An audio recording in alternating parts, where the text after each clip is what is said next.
안녕하세요. 크리스탈과 함께 책 읽는 시간입니다. 이번에 함께 하실 작품은 헤르만 헤세의 데미안입니다.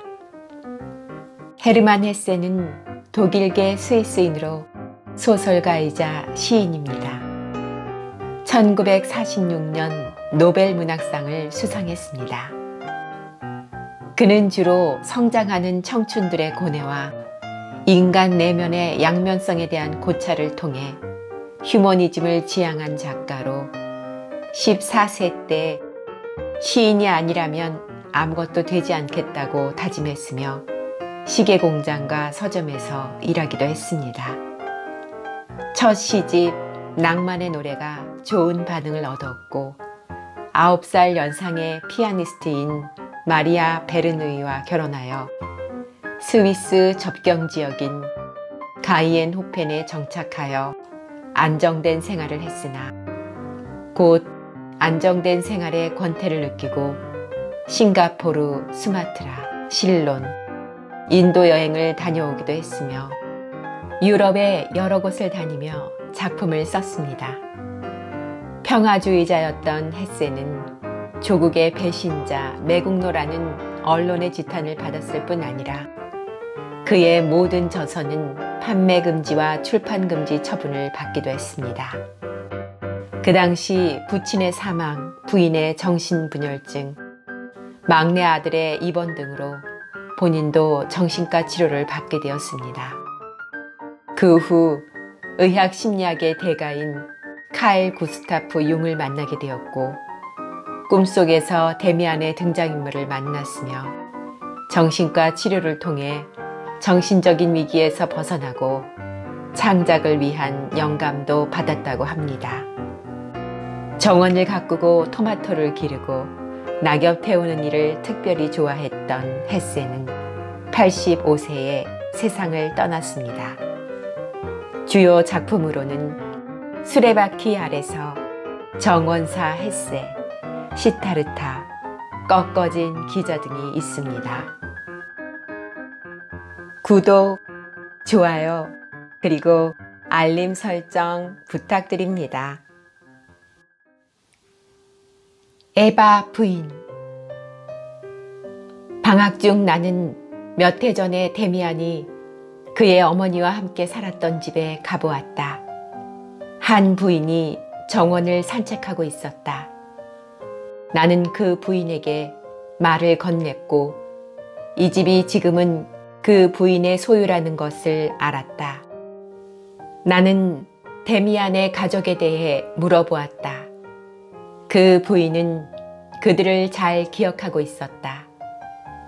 그렇지만 그들이 지금 어디에 살고 있는지는 알지 못했다.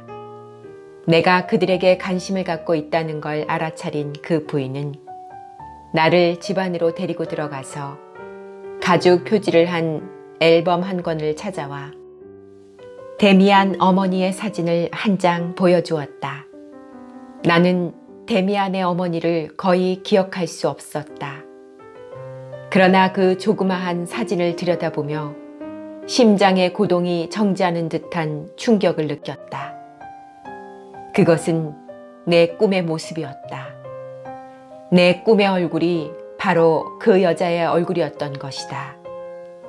자기 아들을 닮은 모성적인 표정과 엄격함과 깊은 정열을 지닌 바로 그 키가 크고 거의 남자와도 같은 느낌을 주는 여자의 모습.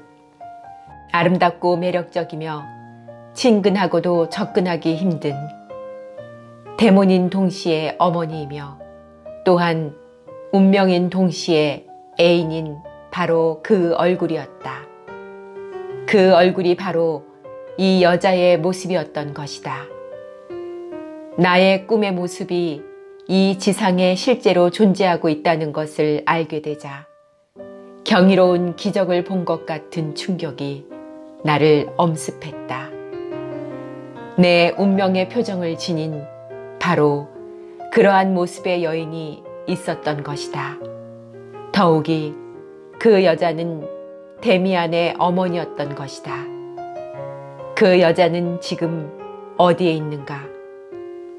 그 후 나는 곧 여행을 떠났다. 이상한 여행이었다. 나는 마음 내키는 대로 이 여자를 찾아서 이곳 저곳을 끊임없이 돌아다녔다. 이 여자를 생각나게 하고 이 여자를 연상하게 만들고 이 여자를 닮은 마치 혼란한 꿈속에서처럼 나를 낯선 도시의 골목길로 정거장으로 열차 속으로 끌고 들어가는 모습을 만나는 그런 날이 있었다. 또한 이런 찾아 헤맴이 얼마나 쓸데없는 일인가를 느끼게 하는 날도 있었다.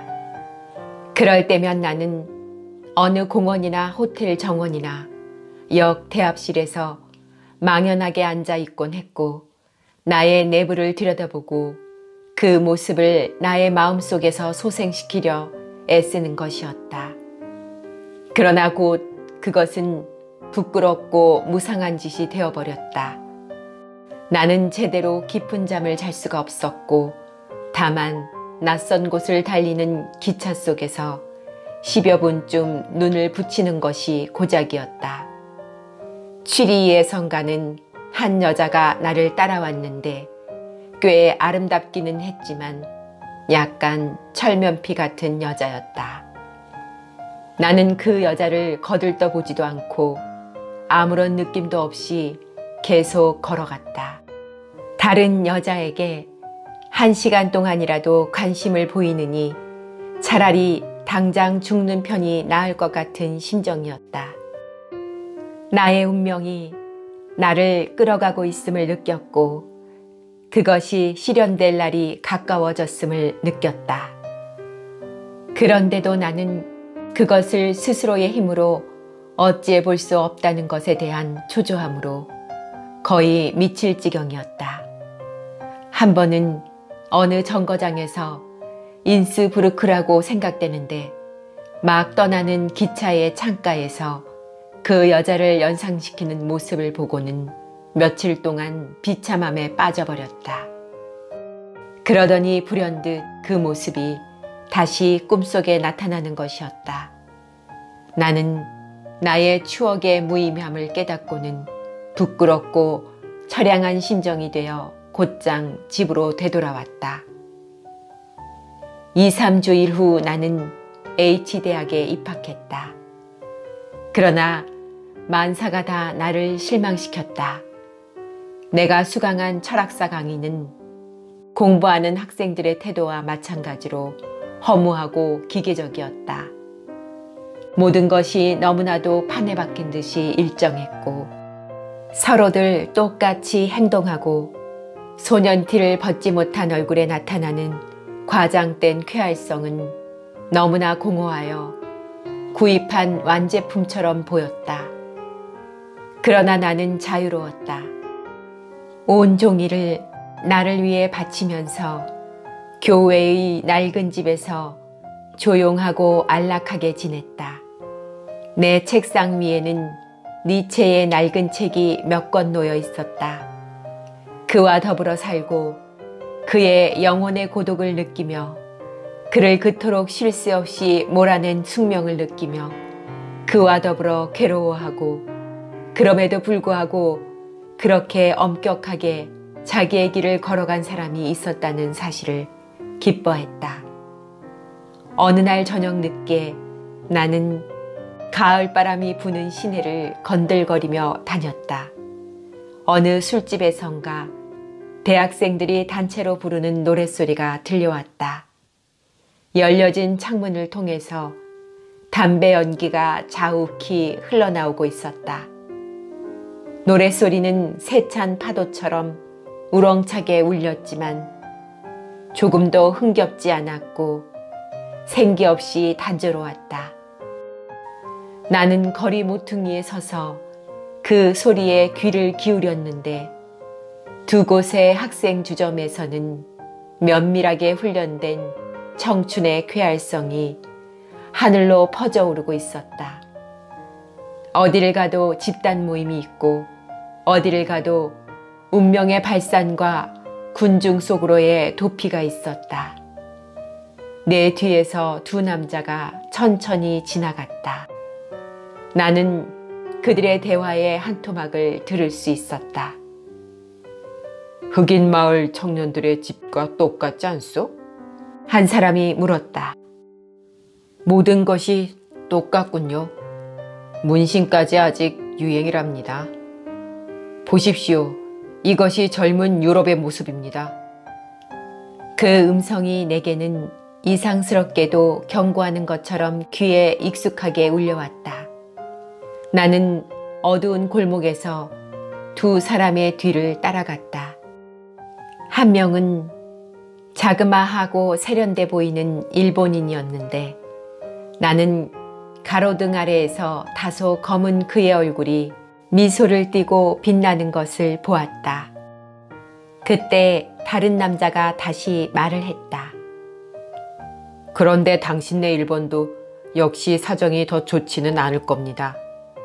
집단을 따르지 않는 사람은 어디를 가도 드문 법이니까요. 여기에도 간혹 그런 사람이 있긴 합니다만. 말 한마디 한마디가 기쁘면서도 놀라움으로 내게와 닿았다. 나는 이야기하는 그 사람을 알고 있었다.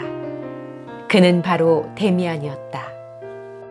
바람이 부는 밤에 나는 어두운 골목에서 그와 일본인을 뒤따라가며 그들의 대화에 귀를 기울였고 데미안의 목소리가 울리는 것을 즐겁게 들었다. 옛날 음색 그대로였다. 그 음성은 옛날의 아름다운 안정감과 침착함을 지니고 있었으며 나를 압도하는 옛날의 힘을 그대로 갖고 있었다. 이제 모든 것이 잘 되었다. 나는 그를 발견한 것이다. 교회의 거리 모퉁이에서 그 일본인은 데미안에게 작별을 고하고 어느 집의 현관문을 열었다. 데미안은 그 길을 되돌아 나왔는데 나는 거리의 한가운데 멈춰서서 그를 기다리고 있었다. 나는 그가 단정하고도 탄력 있는 걸음걸이로 나를 향해서 걸어오는 것을 두근거리는 심정으로 보았다. 그는 갈색 비옷을 입고 팔에는 가느다란 단장을 걸치고 있었다.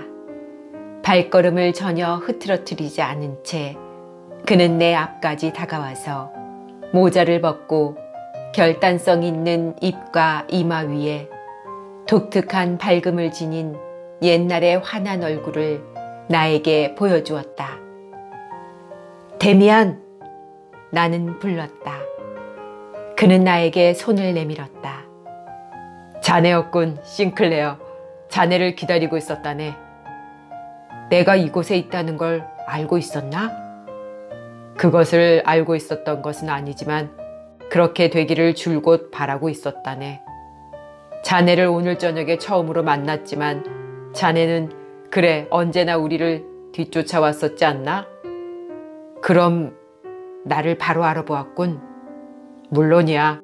자네는 확실히 변하기는 했지만 분명히 표적을 달고 있지 않은가? 표적이라니 무슨 표적?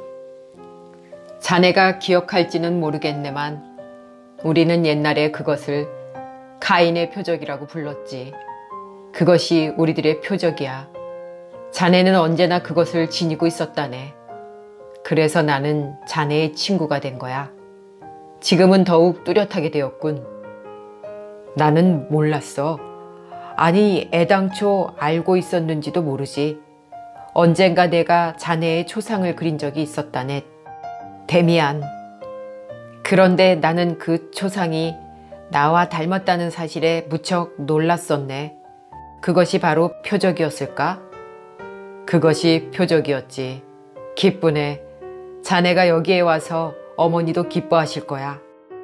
나는 깜짝 놀랐다. 자네 어머니? 어머니도 여기 계신가? 하지만 나를 전혀 모르시지 않나? 아니야, 어머니는 자네에 대해 잘 알고 계신다네. 자네가 누구라고 소개하지 않아도 어머니는 아마 자네를 알아보실 거야. 자넨 오랫동안 아무런 소식이 없더군. 물론 이따금 편지를 쓰려고도 했지만 그렇게 되지 않더군. 나는 얼마 전부터 곧 자네를 만날 수 있으리라고 느꼈다네. 난 매일 이 일을 기다리고 있었어. 그는 내 팔을 끼고 걸어갔다. 고요함이 그에게서 나와서 나의 내부로 옮겨왔다. 우리는 곧 옛날처럼 짓거리기 시작했다. 학창 시절과 견신내 수업과 또 그 당시 방학 때의 불행했던 만남을 회상했다. 단지 우리들 사이를 밀접하게 연결해준 사건에 관해서만은, 프란츠 크로모에 대해서만은 이번에도 말하지 않았다.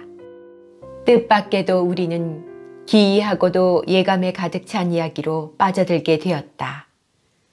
우리는 데미안과 일본인이 나누었던 대화를 상기하며 대학 생활에 관한 이야기를 나누었다.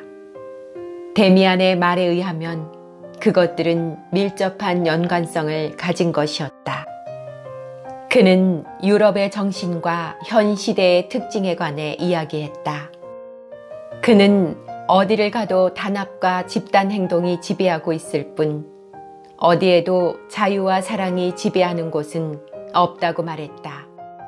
학생단체와 합창단에서 국가에 이르기까지 이 모든 공동체는 강제적인 결속이며 불안과 도피와 절망감에서 나온 공동체이며 내부는 썩고 낡아 붕괴에 직면해 있다는 것이다.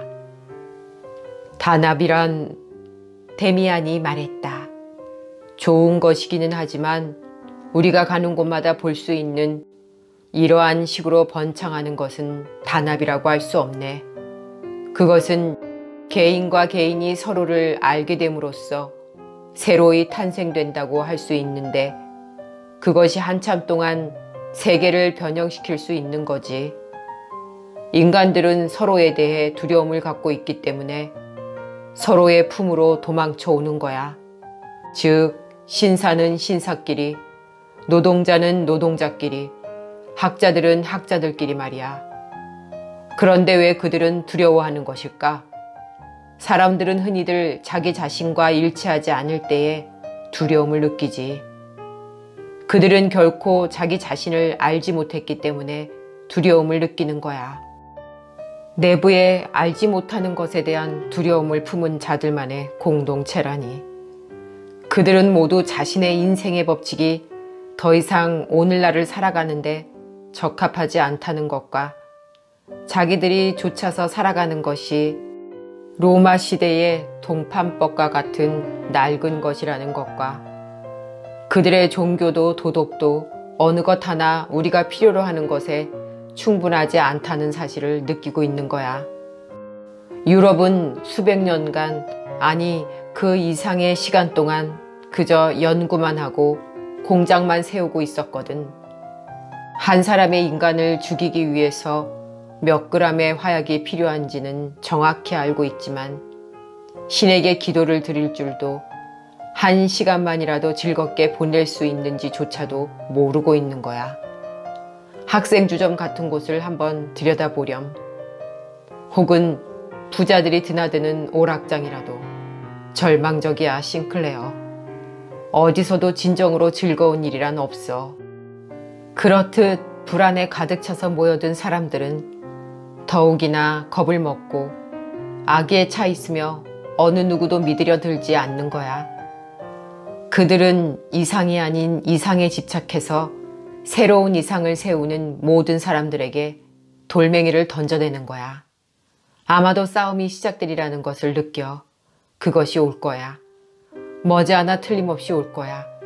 물론 그것이 세계를 개선하지는 못할 거야. 노동자가 공장주를 때려 죽이거나 러시아와 독일이 서로 총질을 한다 해도 단지 소유주만 바뀔 뿐이겠지. 그러나 그렇다고 해서 그 모든 것이 헛된 일이라는 건 아니야. 오늘날의 이상의 무가치함을 증명해 줄 것이고 석기 시대의 신들을 제거해 줄 테니까. 지금의 이 세계는 바야흐로 죽어가고 있는 거야. 이 세계는 멸망하고 있으며 또 멸망하고 말 거야. 그럼 그땐 우리는 어떻게 될까? 내가 물었다. 우리가? 어쩌면 우리도 함께 멸망할지는 모르지. 우리와 같은 자들도 맞아 죽을 가능성이 있어. 그러나 우리는 단지 그런 식으로 끝나지는 않을 거야. 우리에게서 남겨진 것이나 우리들 가운데서 살아남은 자의 주위에 미래의 의지가 결집될 거야. 유럽이 얼마 동안 기술과 과학이라는 시장으로 요란스럽게 눌러 덮었던 인간성의 의지가 결국엔 나타나게 되겠지. 그렇게 되면 인간의 의지란 결코 국가나 민족, 단체나 교회 같은 오늘날의 공동체와는 다르다는 것이 확연하게 드러나게 될 거야. 자연이 인간에게 요구하는 바는 오히려 각 개인의 마음속에 자네나 나의 마음속에 새겨져 있어. 그것은 그리스도의 마음속에도 적혀 있었고 니체의 마음속에도 적혀 있었지. 이 중요한 흐름을 위해서는 물론 그것은 매일 다르게 보일 수도 있는 것이지만 오늘날의 공동체가 붕괴되어 버릴 때에만 나타날 여지가 생길 거야. 우리는 늦게서야 시냇가에 있는 어떤 정원 앞에서 멈춰섰다. 우리는 여기서 살고 있다네. 데미안이 말했다. 가까운 시일 안에 한번 방문해 주게나. 자네를 기다리고 있겠네. 기쁜 마음으로 나는 차가워진 밤 공기 속에서 먼 귀로를 재촉했다. 시내의 여기저기에서 집으로 돌아가는 대학생들이 소란을 피우며 비틀거리고 있었다. 나는 한껏 즐거움을 나타내는 그들의 익살스러운 행동과 나의 고독한 생활 사이에서 격리감과 때로는 조소에 가까운 대립감을 느끼곤 했었다. 그러나 지금까지 한 번도 오늘 같은 침착성과 비밀스러운 힘으로 그것이 나와 얼마나 사소한 관계인지를 내게 있어서 그 세계가 이미 얼마나 멀리 사라져 버렸는지를 느낀 적은 없었다. 나는 내 고향의 관리들, 늙고 신분 높은 신사들을 상기했다. 그들은 마치 행복한 천국에서의 추억처럼 음주로 허송세월을 보낸 그들의 대학 시절에 대한 추억에 집착했고 마치 시인이나 낭만주의자들이 그들의 유년 시절에 바치는 것처럼 그들의 대학 시절에 이제는 사라져버린 자유를 예배하곤 했었다. 어디서나 똑같았다. 어디서나 그들은 자기 자신의 책임을 상기하게 되고 자기 자신의 길을 가도록 요구를 받을지도 모른다는 불안 때문에 자기의 과거 시절 어느 곳에서의 자유를 찾고 행복을 찾는 것이었다. 사람들은 2, 3년간 포금을 하고 환성이나 내지르다가 기어들어와서는 관청의 근엄한 관리가 되는 것이었다. 그리고 대학생들의 이런 바보 같은 짓은 그 밖에 수백 가지의 나쁜 일보다는 좀 더 영리하고 좀 더 질이 좋은 편에 속하는 것이긴 했다. 그러나 멀리 떨어진 숙소에 도착해서 잠자리에 들었을 때 이 모든 생각은 깡그리 사라져버렸다. 나의 온 정신은 오늘이 나에게 가져다 준 한 가지 약속에 목을 누리고 매달려 있었던 것이다. 내가 원하기만 한다면 나는 내일이라도 당장 데미안의 어머니를 만날 수가 있는 것이다. 대학생들이 술을 퍼마시건 얼굴에 문신을 하건 이 세상이 모조리 썩어 그 몰락을 기다리든 말든 간에 그것이 나와 무슨 상관이 있단 말인가. 나는 단 한 가지, 나의 운명이 새로운 모습으로 나를 맞이하길 기다릴 뿐이었다. 나는 다음 날 아침 늦게까지 곤하게 잤다. 유년 시절의 성탄절 축제 일에 경험해보지 못한 새로운 날이 나에게는 엄숙한 축제일로서 시작되었다. 나는 내심 불안을 느꼈지만 그렇다고 두려워한 것은 아니었다. 나는 내게 있어서 매우 중요한 날이 시작되고 있음을 느꼈고 주위의 세계가 변화하고 엄숙하게 깊은 관계를 가지고 기다리고 있음을 볼 수 있었고 또 느낄 수 있었다. 부슬부슬 내리는 가을비조차 아름답고 고요했으며 즐거운 음악으로 가득 차 있는 축제일의 분위기를 한층 고조시키고 있었다. 생전 처음으로 외부의 세계가 나의 내부의 세계와 순수하게 일치된 음향을 울리고 있었다. 영혼의 축제일이 다가왔으며 살아가는 보람을 느끼게 될 것이었다. 어떤 집도 어떤 진열장도 골목의 어떤 얼굴도 나를 방해하지는 못했다. 모든 것은 당연히 그렇게 있어야 하는 것처럼 있을 뿐이었지만 바로 얼마 전까지 눈에 익은 공허한 모습이 아니라 기대에 차 있는 자연의 모습, 바로 그것이었으며 경건하게 운명을 맞아들일 준비를 하고 서 있는 것이었다.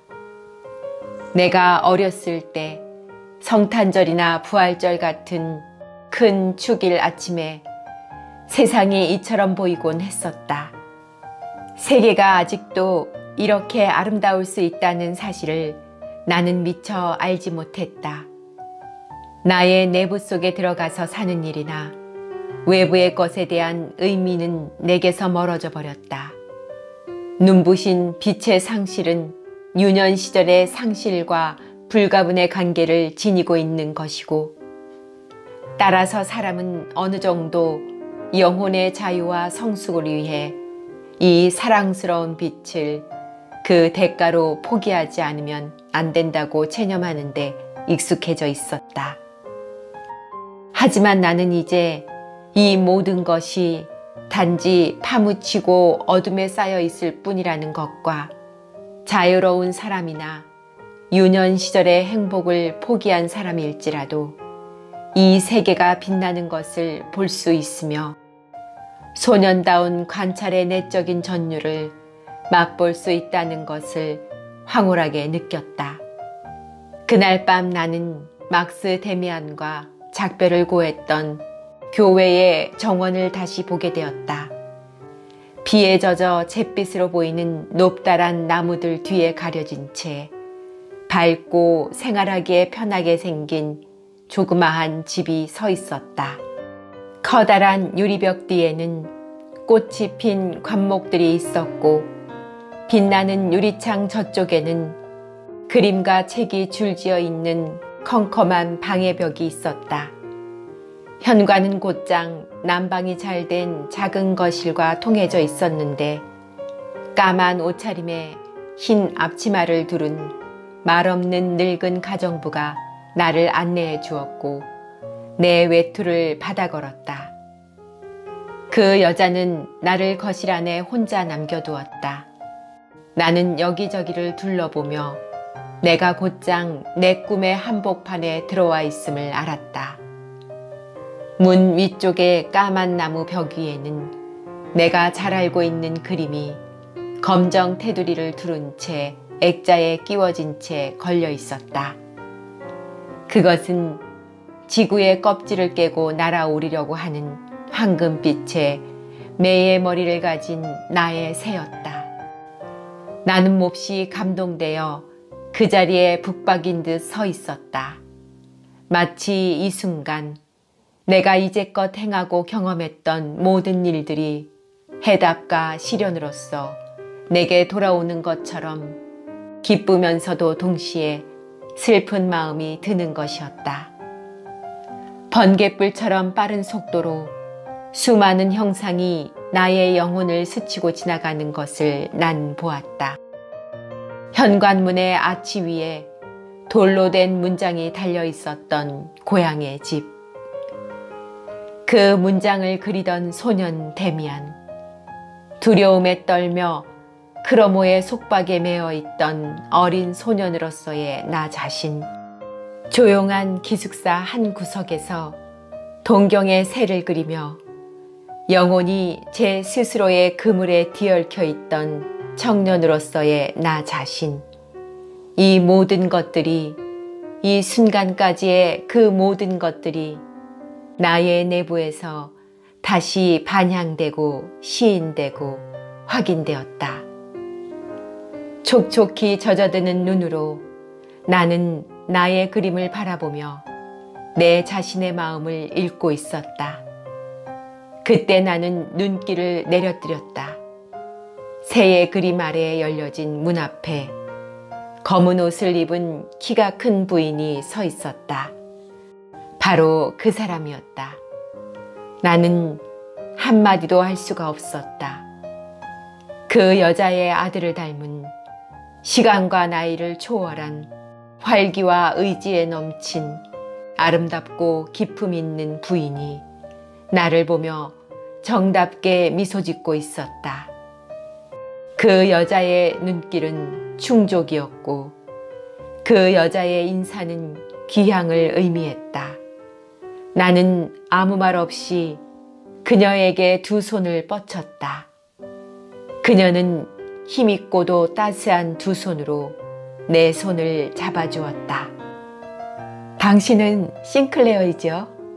금방 알아보았어요. 잘 오셨습니다. 그녀의 음성은 낮고 따스했으며 나는 감미로운 포도주를 마시는 것처럼 그 음성을 들이켰다. 그리고는 시선을 들어 그녀의 고요한 얼굴과 검고 신비한 두 눈을 들여다보고 신선하고 성숙한 입과 표적을 달고 있는 넓은 아름다운 이마를 바라보았다. 얼마나 기쁜지 모르겠습니다.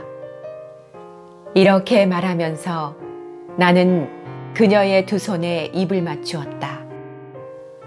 저는 한평생 길에서 헤매다가 이제야 집에 돌아온 것입니다.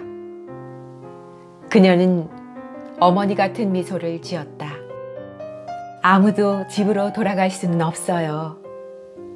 그녀는 아주 다정스럽게 말했다. 그러나 친밀한 두 길이 함께 뻗어 있을 때는 온 세계가 잠시 동안 고향처럼 느껴지게 되지요. 그녀는 이곳을 찾아오는 동안 내가 느꼈던 것을 말하고 있었다. 음성이나 이야기하는 태도가 아들과 매우 비슷했다. 그러나 어찌 보면 전혀 달라 보이기도 했다. 모든 것이 한결 성숙하게 느껴졌고 더 따스했으며 한결 더 분명하게 느껴졌다. 옛날 데미안이 전혀 소년처럼 보이지 않았듯이 그의 어머니도 다 큰 아들이 있는 어머니처럼 보이지 않았다. 얼굴과 머리칼 위에 감도는 숨결은 젊고 감미로웠으며 황금빛의 살결은 생기가 있었다. 주름살이라고는 없었고 그 입은 마치 꽃처럼 피어 있었다. 내가 꿈속에서 본 것보다 훨씬 더 위풍 있는 모습으로 내 앞에 서 있었다. 그녀 가까이에 있는 것은 사랑의 행복이었고 그녀의 따스한 시선은 벅찬 충족감을 안겨주었다. 이것이 나의 숙명이 내게 보여준 새로운 영상이었고 이젠 더 이상 엄격하거나 고독하지도 않았으며 오히려 성숙했고 기쁨에 넘쳐 있었다. 나는 새삼스럽게 결심할 필요도 없었고 아무것도 바라지 않았다.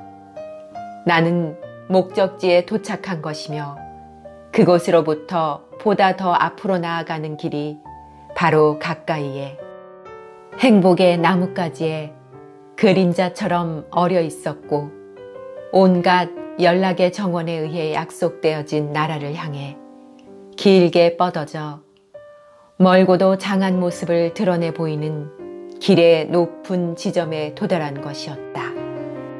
나의 앞날이 어떻게 펼쳐진다 하더라도 지금 여기에서 이 부인을 만나 그녀의 음성을 음미하며 그녀 가까이에서 숨 쉴 수 있다는 것만으로도 나는 행복했다. 그녀가 내게 있어서 어머니나 애인이 된다 하더라도 그녀가 단지 여기 있다는 것만으로도 충분한 것이었다.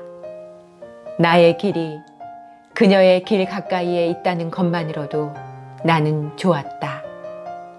그녀는 내가 그린 매의 그림을 가리켰다. 당신이 이 그림을 보내왔을 때처럼 데미안을 기쁘게 한 적은 없었어요. 그녀는 생각에 잠겨 말했다. 내게도 물론 그랬지요.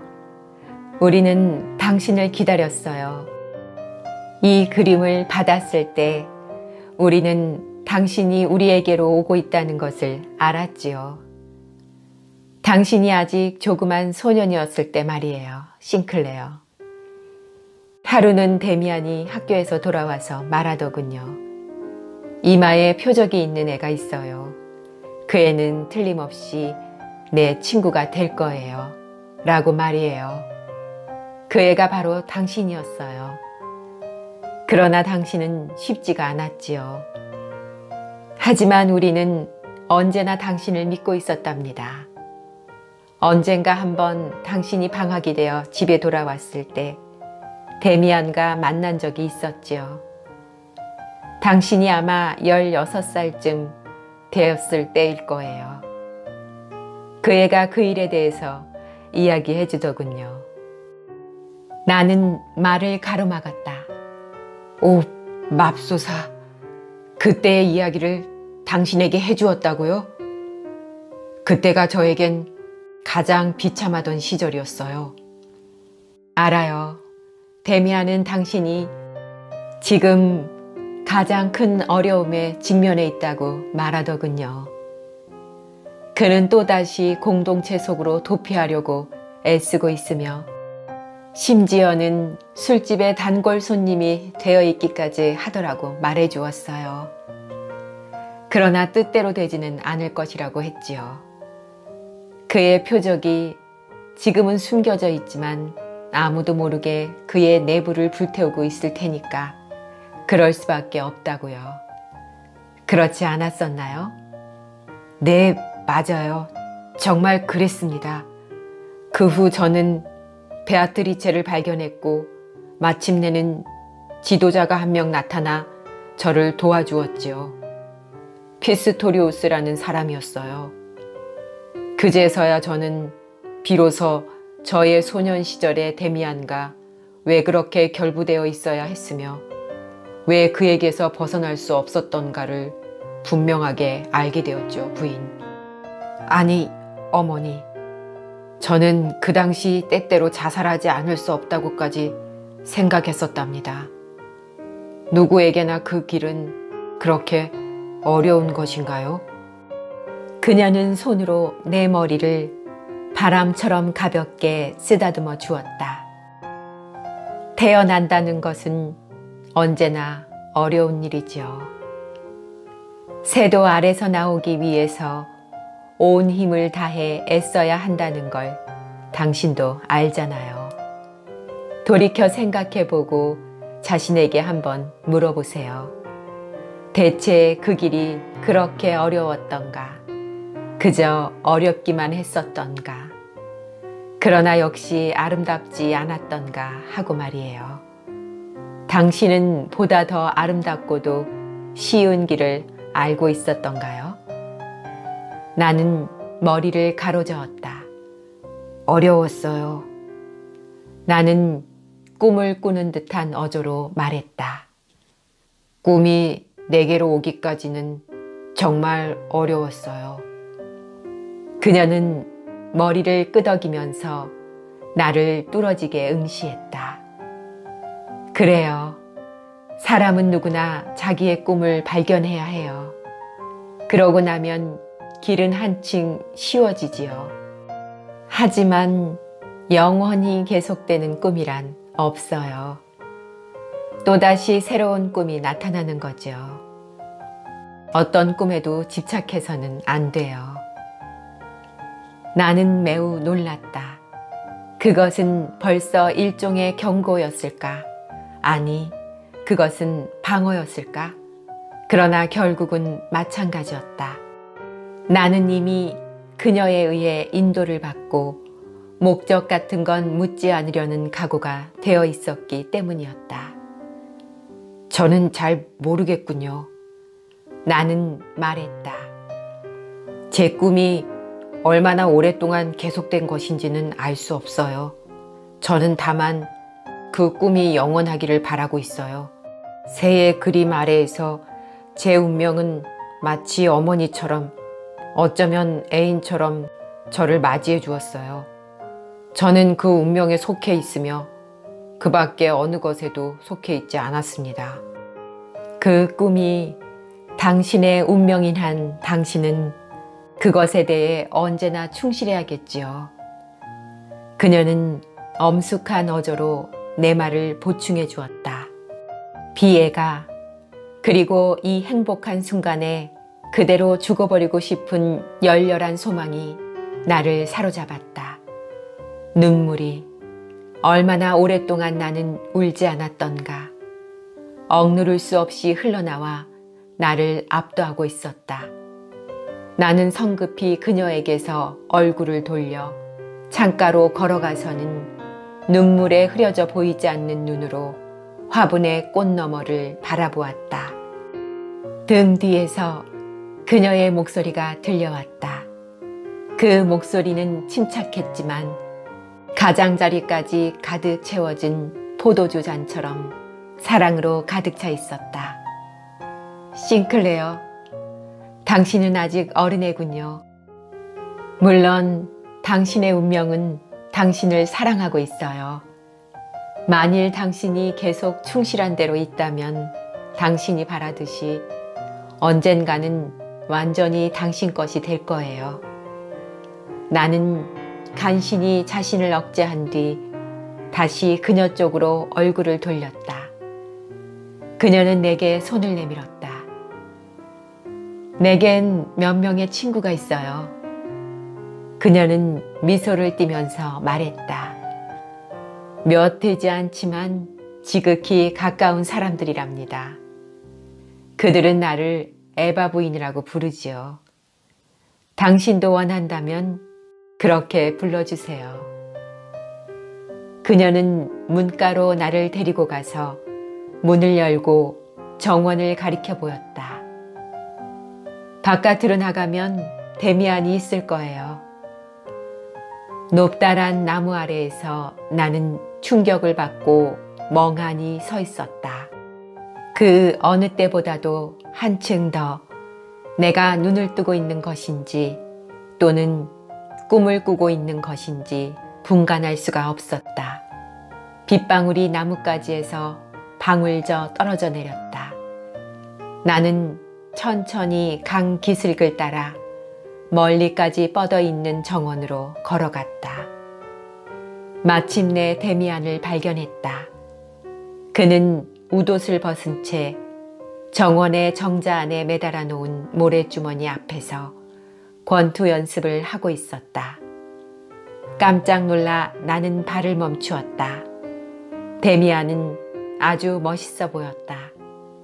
넓은 가슴, 야무지고 남성적인 머리, 긴장된 근육으로 지켜든 두 팔은 강하고 단단해 보였고 근육의 움직임이 파무니이는 샘물처럼 허리와 어깨와 팔의 관절을 휘감고 있었다. 데미안, 나는 그를 불렀다. 거기서 뭘 하고 있나? 그는 쾌활하게 웃었다. 연습을 하고 있다네. 그 작은 일본인하고 씨름을 하기로 했거든. 그 사람은 고양이처럼 날쌔고 빈틈이 없단 말이야. 그러나 나를 그렇게 맘대로 다루지는 못할 거야. 그에게 갚아야 할 아주 사소한 굴욕적인 일이 있었다네. 그는 속옷과 웃옷을 걸쳤다.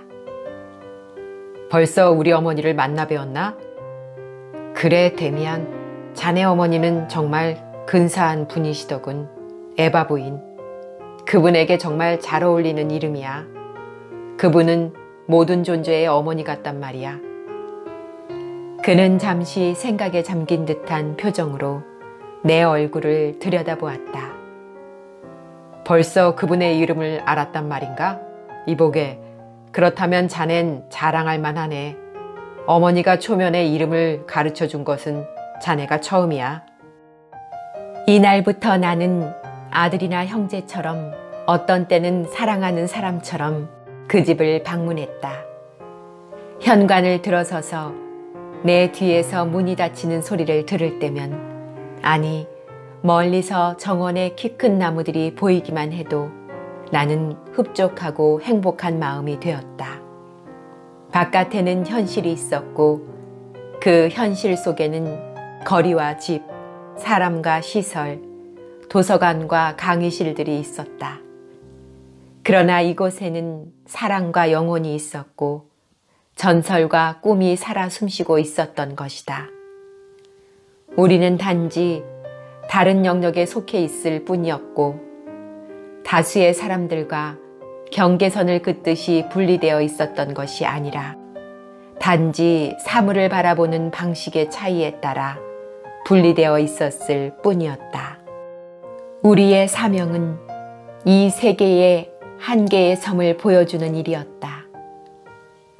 그것은 하나의 이상에 불과할지도 모르지만 하여간 삶의 방식의 또 다른 가능성을 보여주는 일임에는 틀림없었다. 오랫동안 고립되어 있었던 나는 단지 완전히 고독을 맛본 사람들 사이에서만 가능한 공동체를 알게 된 것이다. 나는 결단코 행복한 사람들의 잔치나 흥겨워하는 사람들의 축제로 되돌아가기를 바라지 않았고 다른 사람들의 공동체를 보더라도 부러워하거나 향수를 느끼지 않았다. 그렇게 나는 차츰 표적을 달고 있는 사람들의 내밀한 냉정에 동조하게 되었던 것이다.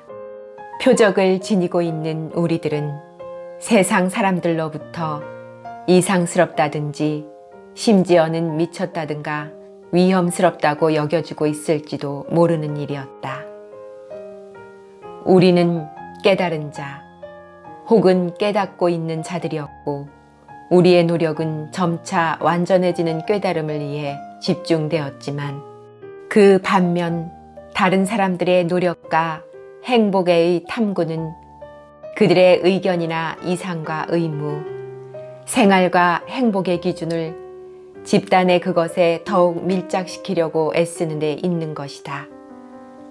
물론 그곳에도 노력이 있었고 힘과 위대함도 있었다. 그러나 우리들이 보기에는 우리들 표적을 지닌 자들은 새로운 것, 고립된 것, 미래의 것을 지향하는 자연의 의지를 제시하고 있는데 반하여 그들은 다만 완고한 고집의 의지를 견지하고 있었다. 그들에게 있어서 인류란 우리들과 마찬가지로 그들 역시 사랑에 맞지 않는 인류란 유지되고 보호되어져야 할 완성된 그 무엇이었다. 우리들에게 있어서 인류란 우리 모두가 그것을 향한 도중에 있는 것이고 어느 누구도 그 모습을 아는 사람은 없으며 어디에도 그 법칙이 적혀 있지 않은 그런 아득한 미래였다. 에바 부인과 데미안과 나를 제외하고도 그 밖에 여러 부류의 탐구자들이 가깝거나 멀거나 간에 우리들의 범주에 속해 있었다. 그들의 대부분은 특이한 길을 걸어가며 개별적인 목적을 지향하는 색다른 의견과 의무에 집착해 있었다. 점술가와 카발라 교도나 톨스토이의 신봉자들이 있는가 하면 여러 부류의 섬세하고 수줍고 마음이 여린 사람들과 새로운 교파의 신봉자들, 인도적인 구도의 수도자들과 채식주의자들과 그 밖의 사람들이 있었다. 이 모든 사람들과 우리는 각자 비밀스런 삶의 꿈에 대해 경의를 갖고 있다는 점에서는 정신적으로나 실제적인 일에 있어서 공통점을 갖고 있지 않았다. 그들 중에서도 과거 속에서 신과 새로운 구원의 영상에 대한 인류의 탐구의 흔적을 찾아내고 때로는 피스토리우스의 그것을 연상시켜주는 연구를 하는 사람들이 우리와 훨씬 가까운 거리에 속해 있었다. 그들은 책을 가져와서 고대 언어의 원서를 번역해 주었고 고대의 상징물이나 의식의 도해를 보여주기도 하면서 이제까지 인간이 소유했던 이상이란 결국 모두가 무의식적인 영혼의 꿈과 손으로 더듬어가면서 그 속에서 미래의 가능성의 예감을 추구하고자 한 꿈으로 이루어져 있는 것임을 깨닫게 해주었다. 이렇게 해서 우리는 고대 세계의 그 이상스러운 1000개의 머리를 가진 신들의 무리에서부터 기독교적인 개종의 여명에 이르기까지 섭렵할 수 있었다. 우리는 종교가 고독하고 경건한 사람들의 고해에서 민족과 민족으로 옮겨간 종교의 변천을 잘 알게 되었다. 그리고 우리는 우리가 수집한 모든 자료에서 우리들의 시대에 대한 비평적인 인식을 갖게 되었고 엄청난 노력으로 강력하고도 우수한 무기를 만들어낼 수는 있게 되었지만 그럼에도 불구하고 정신은 극도로 황폐해져 가고 있는 현대 유럽에 대한 비판이 생길 수 있게 되었다. 유럽은 온 세계를 얻기는 하였지만 결국은 그 때문에 자기의 영혼을 쓸어버리게 될 것이다. 여기에도 물론 약간의 희망과 구제론을 신봉하는 자들이 있었다. 유럽을 개종시키려는 불교 신자들이 있는가 하면 톨스토이 신봉자와 그 밖에 여러 종파의 추종자들이 있었다. 우리들은 이들의 의견에 귀 기울였지만 이들 교의들의 어느 것도 상징 이외의 다른 것으로 받아들이지는 않았다. 우리 표적을 지닌 자들에겐 미래의 형성에 대한 아무런 염려도 책임지어져 있진 않았다. 우리들에게 있어서 모든 교파와 구제로는 이미 오래전에 죽어버려 아무 쓸모가 없는 것처럼 여겨졌다. 우리가 유일하게 의무로 또한 운명으로 느꼈던 것은 다만 각자 완전히 자기 자신이 되고 완전히 자기 내부에서 작용하는 자연의 의지에 뒤따르며 불확실한 미래가 초래하게 될지 모르는 온갖 일에 대해서 스스로 준비를 갖추고 있음을 느끼도록 순수하게 살아간다는 것뿐이다. 새로운 탄생과 현대의 붕괴가 가까이 와 있었고 그것을 이미 느낄 수 있게 되었다는 것은 말로 표현하든 하지 않든 우리들 모두의 속마음에서는 분명한 일이었다. 데미안은 여러 차례 나에게 말했다. 무엇이 오게 될지는 짐작할 수 없어. 유럽의 영혼은 지극히 오랫동안 쇠사슬에 매어 있는 짐승과 같아. 그것이 해방되었을 때 최초로 행해질 행동은 분명 그리 칭찬할 만한 것이 되지는 못할 거야. 그렇지만 지금까지 그렇게도 오랫동안 노상 기만당하기만 하고 얽매여왔던 영혼의 진정한 고난이 온 천하에 드러날 수만 있다면 우리들이 지나온 길이나 돌아온 길 같은 것은 중요한 문제가 아니야. 그렇게 되면 우리들의 날이 오는 거지. 세상 사람들의 지도자나 새로운 입법자로서가 아니라 우리는 새로운 법률 같은 것은 더 이상 경험하지 않게 되겠지만 오히려 의지자로서 운명이 부르는 곳이라면 어디든지 동행하고 그곳에 서 있을 각오가 되어 있는 그런 사람으로서 필요하게 될 거야. 여보게, 모든 사람들은 만약 그들의 이상이 위협받고 있다면 상식적으로 할 수 없는 짓을 능히 해낼 용의가 있을 걸세.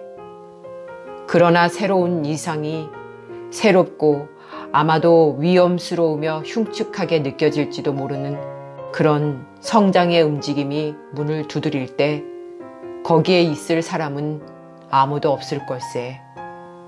그때에 거기에 나타나 함께 동행할 소수의 사람들이 바로 우리인 거야. 그것을 위해 우리는 표적을 달고 있는 걸세. 공포와 증오를 일으켜 그 당시의 인류를 좁다란 전원에서 위험스런 넓은 세계로 몰아가기 위해 카인이 표적을 지니고 있었던 것처럼 말이네. 인류의 역사에 영향을 끼친 사람들은 모두 그들이 운명에 대하여 준비를 하고 있다는 이유만으로 유능하고 활동적이었네. 모세와 부처가 그랬고 나폴레옹과 비스마르크도 그러했지. 그 사람이 어떤 파도에 휩쓸리는가, 어떤 극에 의해서 지배를 받는가 하는 것은 그 사람 자신이 선택할 수 있는 일은 아닐세. 만약 비스마르크가 사회민주주의자들을 이해하고 그들의 의견에 동조했었다면 그는 영리한 지배자는 될 수 있었을지 모르지만 운명적 인물은 될 수 없었을 걸세. 나폴레옹도 케사르도 로욜라도 다른 모든 사람들도 그랬던 거야. 사람들은 그것을 언제나 생물학적이며 진화론적으로 생각해 볼 필요가 있네. 지구의 표면에 커다란 변혁이 일어나서 수서동물을 육지로, 육서동물을 물속으로 밀어 넣었을 때 그런 새롭고도 전대미문의 일을 수행하고 새로운 적응을 통해 그들 종족을 구할 수 있었던 것은 운명으로 각오를 갖추고 있던 표본들이 있었기 때문이었다네.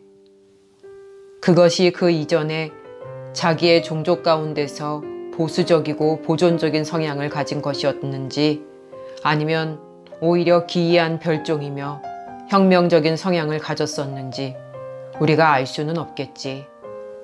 그렇지만 그들은 준비가 되어 있었던 것이고 그렇기 때문에 새로운 과정으로 넘어가면서도 자기의 종족을 구할 수 있었던 거야.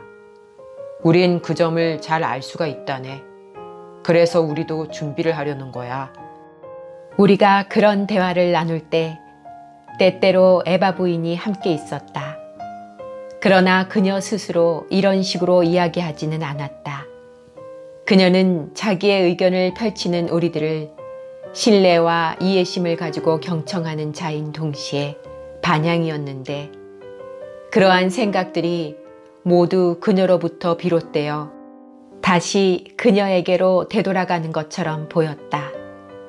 그녀 가까이 앉아 있거나 때로 그녀의 목소리를 듣고 그녀를 에워싸고 있는 성숙함과 영혼의 분위기에 한몫 끼는 일이 나에게는 더할 수 없는 행복이었다. 나의 내부에서 어떤 혼돈이나 변화나 혹은 혁신이 일어나면 그녀는 금방 그것을 알아차렸다. 내가 자면서 꾸는 꿈조차 그녀로부터의 영감에 의한 것이 아닌가 생각되었다. 나는 그녀에게 꿈 이야기를 하곤 했었는데 그 꿈은 그녀에겐 이해하기가 쉽고 자연스러운 것이었으며 그녀가 정확히 파악해낼 수 없는 기상천외한 일이란 존재하지 않는 것 같았다. 얼마 동안 나는 마치 우리들이 나눈 일상의 대화의 복제와도 같은 꿈을 꾸었다.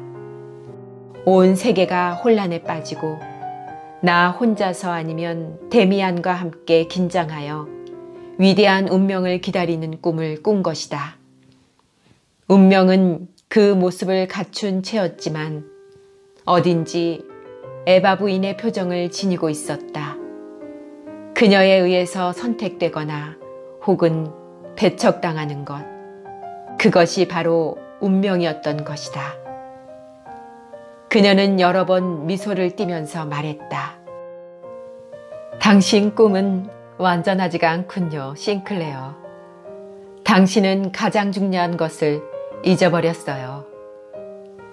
그 말을 듣고 나서야 그 잊어버린 부분이 생각이 났고 내가 어떻게 그것을 잊을 수 있었는지 이해가 되지 않았다.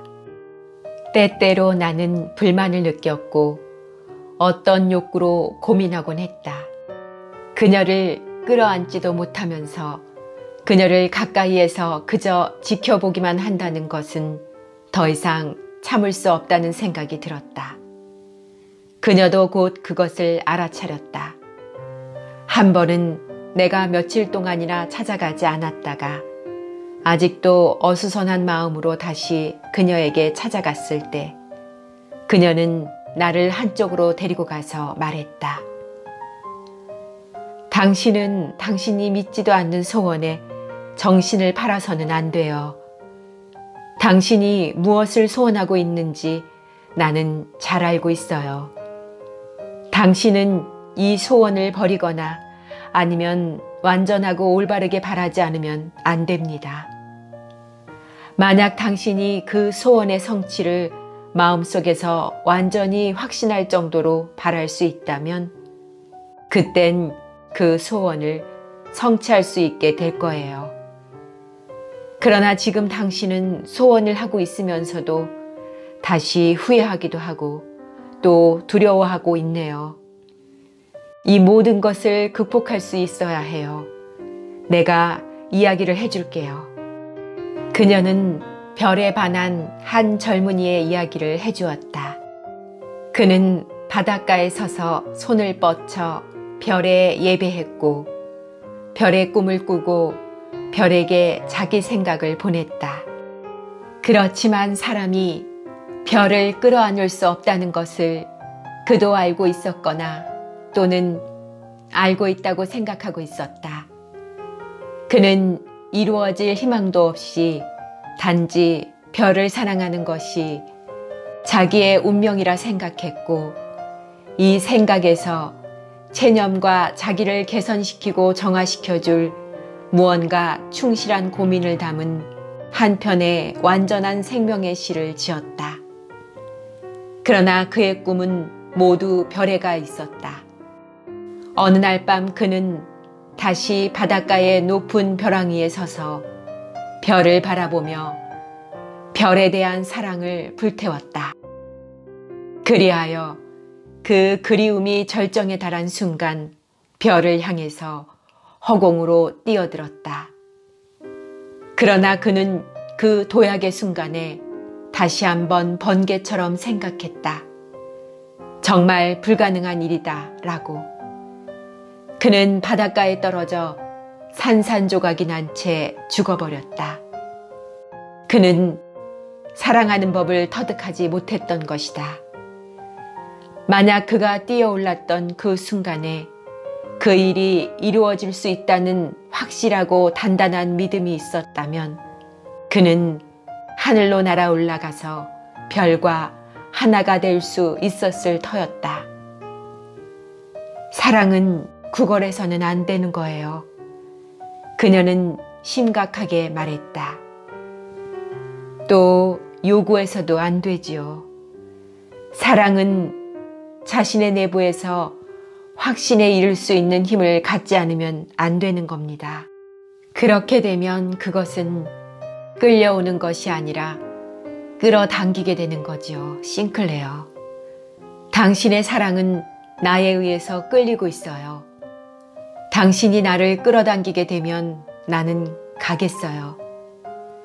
나는 아무런 선물도 드리고 싶지 않아요. 당신에게 획득당하고 싶은 거예요. 그러나 다음번에는 나에게 다른 이야기를 해주었다. 아무런 희망도 없이 사랑하는 한 남자가 있었다. 그는 자기의 영혼 속에 완전히 틀어박혀 사랑한 나머지 불타 없어질 것 같다고 느꼈다. 세상은 그에게서 사라져버렸으며 더 이상 푸른 하늘도 파릇한 숲도 보이지 않았고 시냇물도 그에게는 졸졸거리지 않았으며 하프도 그에게는 울리지 않았다. 모든 것이 그에게서 사라져버렸고 그는 가난하고 비참해졌다.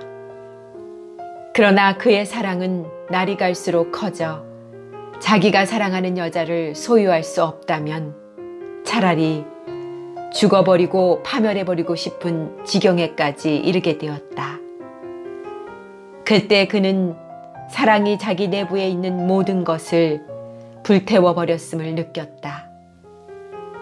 그리하여 그의 사랑은 자꾸만 강해져서 그녀를 끌어당겼고 그 아름다운 여자는 마침내 그를 따라오지 않을 수 없게 되었다.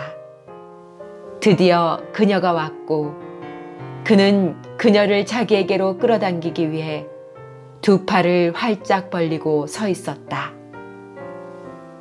그러나 막상 그 여자가 그의 앞에 와 섰을 때 그녀는 아주 달라져 있었고 그는 자기가 잃어버린 온 세계를 자기에게로 끌어당겼다는 것을 깊은 전율을 느끼며 알게 되었고 그 세계를 바라보았다. 그 세계는 그의 앞에 서서 그에게 몸을 맡겨왔다. 하늘과 숲과 시내, 이 모든 것들이 새롭게 빛나며 생생하고도 화창하게 그에게 다가와서는 그의 것이 되었고 그의 말을 속삭이는 것이었다. 이렇게 해서 그는 단순히 한 여인을 얻는 대신 그의 마음속에 온 세계를 지니게 되었다. 하늘의 모든 별들은 그의 내부에서 타올랐고 그의 영혼을 통해 환희의 불꽃을 튕겼다. 그는 사랑을 하였다. 자기 자신을 발견한 것이다. 그러나 대부분의 사람들은 자기를 잃어버리기 위한 사랑을 하는 것이다. 에바 부인에 대한 사랑이 내게는 내 생활의 유일한 내용처럼 느껴졌다. 그러나 그것의 모양은 매일같이 달라졌다. 이따금 나는 나의 본성이 나를 이끌어 도달하려 애쓰고 있는 것은 그 여자 개인이 아니라 나의 내면의 상징에 불과하며 그것은 나를 나의 내부로 더욱더 깊이 끌고 들어가려고 하고 있다는 느낌이 들었다. 때론 마음이 내지르는 절박한 질문에 대하여 마치 내 속에 무의식적인 어떤 것이 대답하고 있는 것처럼 들리는 그녀의 이야기를 듣곤 했다. 또 내가 그녀 곁에서 관능적인 욕망에 불타올라 그녀가 만졌던 물건에 입을 맞추는 그런 순간도 있었다. 그러나 점차로 관능적인 사랑과 정신적인 사랑이 현실과 상징이 서로 겹쳐지고 있었다. 내가 우리 집 내 방에서 그녀를 조용히 생각할 때면 그녀의 손이 나의 손 안에, 그녀의 입술이 내 입술 위에 있는 것처럼 느껴지고 생각되는 경우가 있었다. 그러나 어떤 때는 그녀 곁에서 그녀의 얼굴을 쳐다보며 이야기를 나누고 그녀의 목소리를 듣고 있다가도 그녀가 진정 현실적으로 존재하고 있는 것인지 아니면 꿈을 꾸고 있는 것인지 분간이 가지 않을 때도 있었다. 어떻게 하면 사랑을 지속적이고 불멸의 것으로 간직하게 될 것인가를 나는 예감하기 시작했다. 어떤 책을 읽으며 나는 새로운 인식을 하게 되었는데 그것은 에바 부인의 입맞춤과 똑같은 느낌이었다. 그녀는 나의 머리칼을 쓰다듬어 주며 성숙하고 향기로운 따스한 미소를 지어주었다. 나는 마치 내 자신의 내부에 어떤 진보가 있었던 것 같은 느낌이 들었다. 내게 있어서 중요하고 숙명적이었던 온갖 것들이 그녀의 모습을 지닐 수 있었다. 그녀는 나의 모든 사상으로 변신할 수 있었고 나의 모든 사상 또한 그녀로 변신할 수 있었다. 2주일 동안이나 에바 부인과 떨어져서 지내야 한다는 것은 틀림없이 고통스러운 일일 것이라는 생각이 들어 나는 부모님과 함께 지내야 할 성탄 휴가를 두려워하고 있었다. 그러나 그것은 그다지 고통스러운 일이 아니었다. 집에 있으면서 그녀를 생각한다는 것은 멋진 일이었다. H시로 되돌아와서도 나는 이 안정감과 관능적인 그녀의 존재로부터의 해방감을 즐기기 위해 이틀 동안이나 그녀 집을 방문하지 않았다. 또한 나는 새로운 비유적인 방법으로 그녀와의 결합이 이루어지는 꿈을 꾸기도 했다. 그녀는 내가 강물처럼 흘러들어가는 바다였다. 그녀는 별이었고 나 자신도 별로서 그녀에게로 다가가고 있는 중이었으며 우리는 서로 만났고 서로 끌어당겨지고 있음을 느꼈다. 함께 머무르면서 가깝고 쟁쟁이 울리는 원을 그리고 서로의 주위를 영원토록 행복하게 맴돌고 있는 것이었다. 내가 다시 그녀를 방문한 첫날, 나는 이 꿈을 이야기해 주었다. 참으로 아름다운 꿈이군요. 그녀는 조용히 말했다. 그것이 진실이 될 수 있게 하세요. 이른 봄날 결코 잊혀지지 않는 날이 있었다. 내가 거실에 들어섰을 때 열려진 창문으로 훈훈한 바람이 히아신스의 무거운 향기를 방 안으로 휘몰아 넣고 있었다. 아무도 없었으므로 나는 계단을 통해서 데미안의 서재로 갔다. 가볍게 문을 두드리고는 언제나처럼 대답도 기다리지 않고 문을 열고 들어섰다. 방은 어두웠고 모든 창에는 커튼이 드리워져 있었다. 데미안이 화학실험실로 이용하는 조그만 옆방으로 통하는 문이 열려 있었다. 그곳에서 먹구름 사이에 비치는 밝고 하얀 봄 햇살이 들어오고 있었다. 아무도 없다고 생각한 나는 무심코 한쪽 커튼을 제쳤다. 바로 그때 나는 커튼이 드리워진 창문 옆에 데미안이 이상스럽게 변한 채 의자에 웅크리고 앉아 있는 것을 발견했다. 언젠가 이런 모습을 본 적이 있었다는 느낌이 번갯불처럼 스쳐갔다. 그는 두 팔을 아무 움직임도 없이 내려뜨리고 무릎 위에 두 손을 놓은 채 앉아 있었다. 두 눈을 크게 뜨고 다소 앞으로 숙이고 있는 그의 얼굴은 생기가 없었고 무감각해 보였으며 눈동자에는 조그맣게 반짝이는 빛의 반사가 마치 한 조각의 유리처럼 생기 없이 반짝거리고 있었다. 창백한 얼굴은 내면 속으로 깊이 침잠해 있었으며 몸서리 처지는 마비 상태 이외에는 다른 표정이라고는 아무것도 찾아볼 수가 없었다. 그것은 마치 사원 현관에 세워져 있는 태고적 짐승의 모습과도 같았다. 그는 거의 숨을 쉬지 않고 있는 것처럼 보였다. 나는 되살아난 추억에 몸을 떨었다.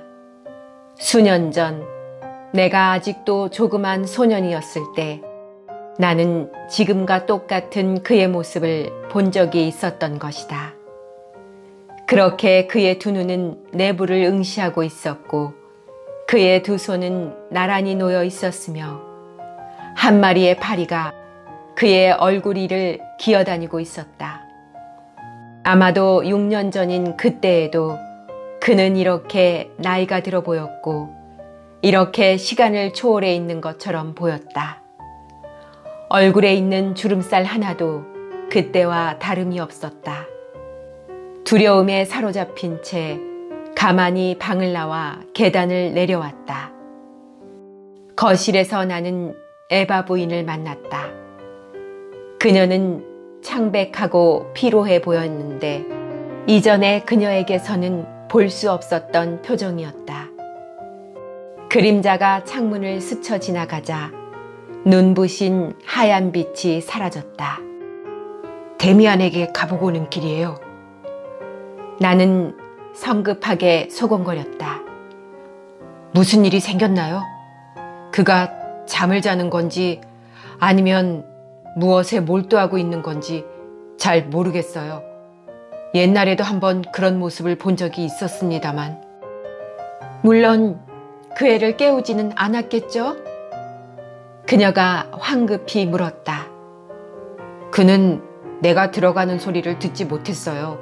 저는 곧 되돌아 나왔어요, 에바 부인. 무슨 일인지 제게 말씀해 주실 수는 없나요? 그녀는 손등으로 이마를 쓰다듬었다. 걱정 말아요, 싱클레어. 아무 일도 없으니까요.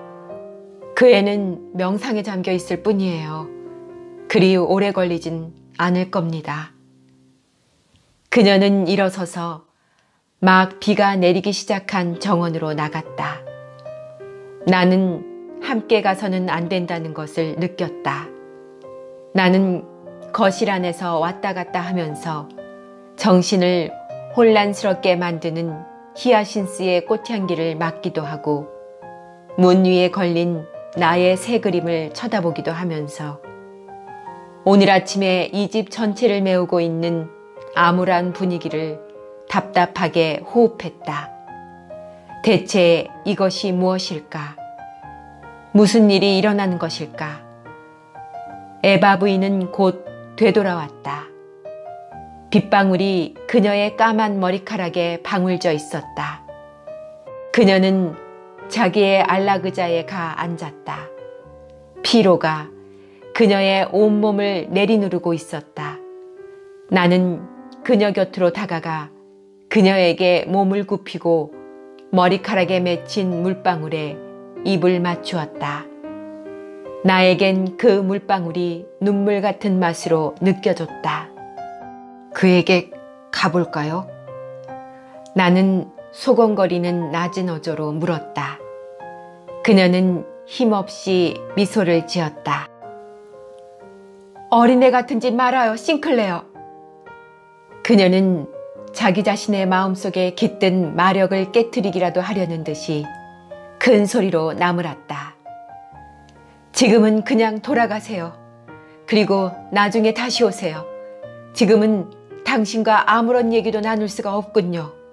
나는 그 집에서 나와 시내를 지나 산을 향해 달려갔다. 흩날리는 가는 빗방울이 나에게 뿌려졌고 구름은 무엇인가 억눌린 듯 겁을 집어먹은 것처럼 나지막이 흘러가고 있었다.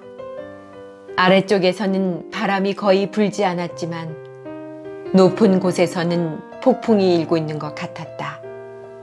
잠깐씩 태양이 강철 같은 잿빛 구름 사이로 때로는 파리하게 그리고 때로는 눈부시게 얼굴을 내밀곤 하였다.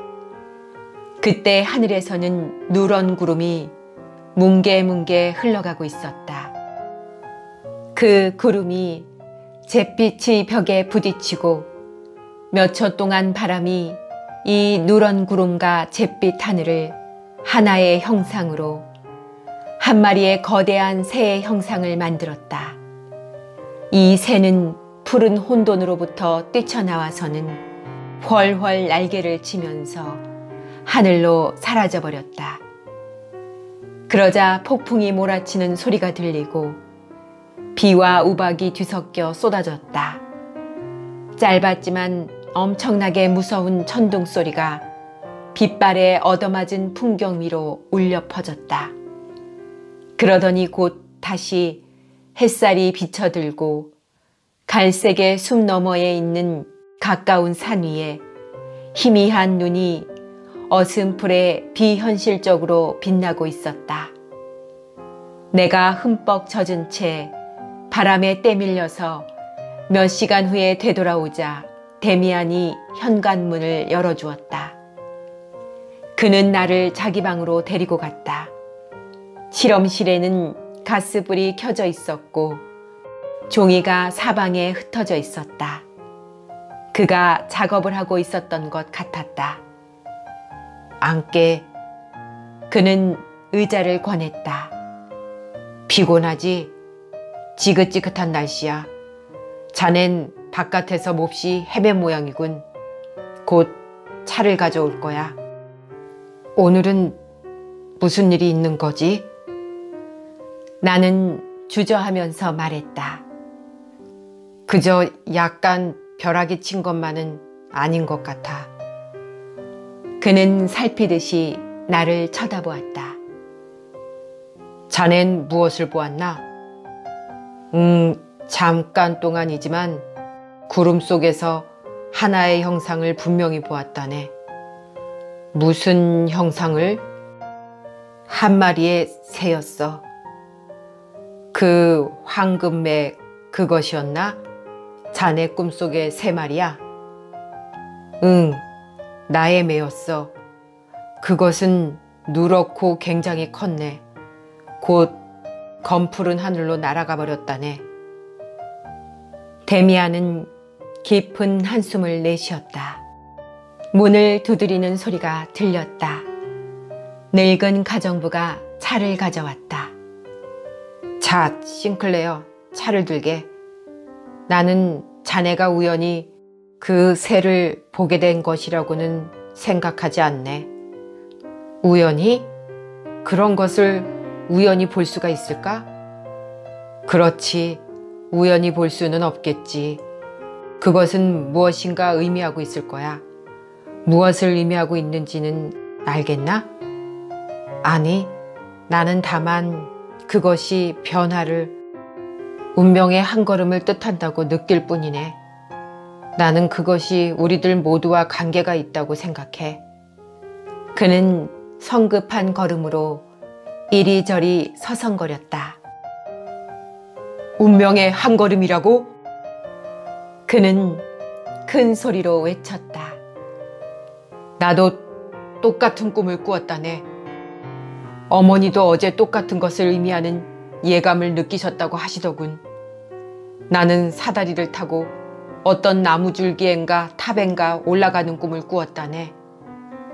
내가 위에 올라가서 보니까 그곳은 넓은 평야였는데 온 나라가 도시나 마을 할 것 없이 모두 불타고 있었네. 전부를 이야기할 수는 없다네. 아직 모든 것이 뚜렷하게 파악된 것은 아니니까. 자네는 꿈을 자네와 연관지어 해석하나? 내가 물었다. 나와 연관지어서? 물론 그렇게 하지. 자기와 관련되지 않은 꿈을 꾸는 사람은 아무도 없다네. 그렇지만 그 꿈은 나 혼자에게만 관련된 것이 아니었네. 거기에 대해선 자네 말이 맞아. 나는 자기 자신의 영혼의 동료를 보여주는 꿈과 매우 드물긴 하지만 온 인류의 운명을 암시하는 꿈을 정확히 구분할 수 있다네. 물론 그 꿈은 아주 드물게 꾸네마는. 그것이 예언이고 실현되었다고 말할 수 있는 꿈은 아직 한 번도 꾸어본 적이 없다네. 그런 꿈은 해석이 너무 애매하지.